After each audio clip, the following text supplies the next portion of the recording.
In the black today, stocks were up across all indexes. The Dow gained almost 34 points to close at 34,754. The S&P went up more than 36 points to close at 43.99, and the tech-heavy Nasdaq jumped more than 152 points to close at 14,654. Climate change isn't stopping people from moving to cities that are hot in more than one way. According to the 2020 census, Phoenix is one of those places. Some public housing units built more than half a century ago in historically black neighborhoods of Phoenix are being replaced with more than 1,000 affordable and market rate units. Studies show extreme heat kills more people in the U.S. than any other weather event, and low-income people are hit particularly hard because of the lack of air conditioning or having to work outside. Black people owe an average of $25,000 more on student loans than their white counterparts. And that's according to the National Center for Education Statistics. Collectively, the American student loan debt load stands at $1.7 trillion. You heard it right. $1 trillion. The biggest loan servicer, Navient, is heading for the exit. And that story has broken technology website CNET. They're the ones who broke it. So I want to welcome in Roger Cheng. He's CNET's executive editor and the head of news. Roger, thank you for joining us from New York, and let's get right to it. So why is this so significant? Well, it's significant because this is one of the largest servicer of student debt. And so this is not a huge surprise. This was in the works. And so, it's obviously a big deal because they're one of the largest servicers. But, this, again, this is a company that's been under fire, under criticism for the way it has dealt with borrowers and the way they treat borrowers. So, the fact that they made an exit is not a huge surprise. I mean, we know that students of color, we've been reporting on this, have a much higher debt load than their white counterparts.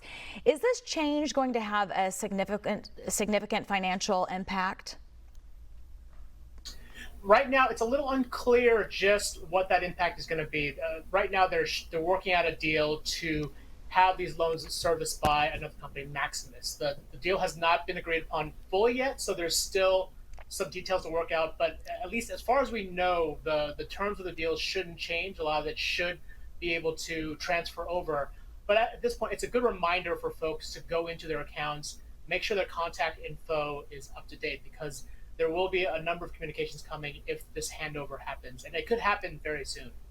So what should someone who's still paying off their student loans through Navient do right now?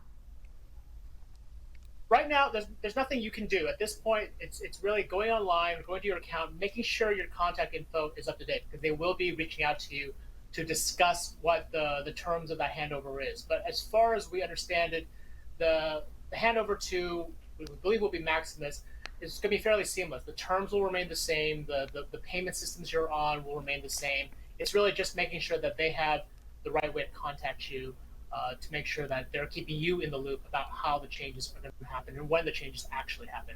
Yeah, so probably important to make sure that all your information is up to date, your phone number, your address, so they can reach you. But, anytime we have situations like this, it turns out that cyber crooks sort of kick into action. What do people need to know in that regard? That is a fantastic question, and really a key point. Anytime there's a little bit of confusion or some sort of transition or change, that's when hackers love to spring, because they exploit that confusion, they exploit that uncertainty. I imagine there will be a number of robocalls that come in asking about your loans.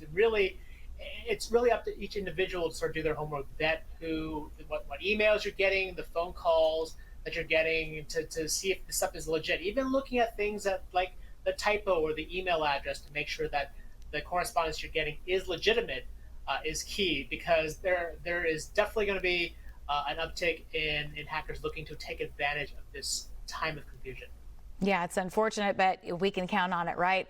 Roger Cheng, executive director or editor of CNET, thank you so much for being with us here on BNC.